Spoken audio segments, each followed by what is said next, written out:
Hello students, SMS digital online প্ল্যাটফর্মে তোমাদেরকে আরও একবার স্বাগত।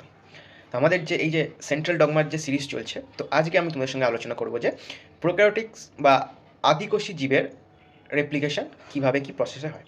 আগের দিন যেগুলো বলেছিলাম যে প্রোক্যারিওটিক রেপ্লিকেশন বা ইউক্যারিওটিক্সদের রেপ্লিকেশন কিন্তু তিন ভাগে ভাগ করা যায়।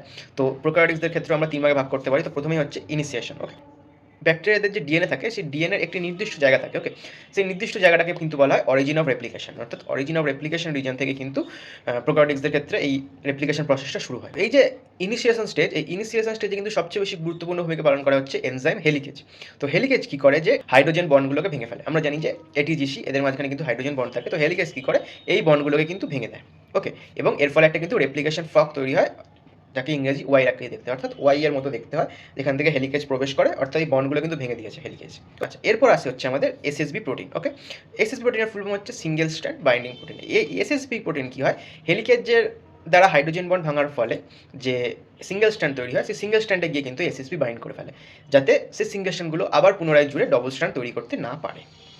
ওকে, এরপরে আরেকটি এনজাইম গুরুত্বপূর্ণ ভূমিকা পালন করে, সেটা হচ্ছে টোপো আইসোমারেজ, বা একে আমরা অনেক সময় গাইরেজ বলেও জানি।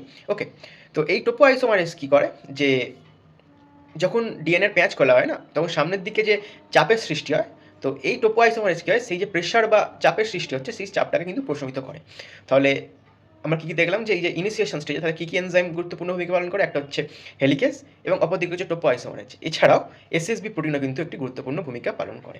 তো এই ছিল আমাদের প্রোক্যারিওটসদের ক্ষেত্রে রেপ্লিকেশন প্রসেসের ইনিশিয়েশন। ওকে, তো আজকের জন্য এতটাই।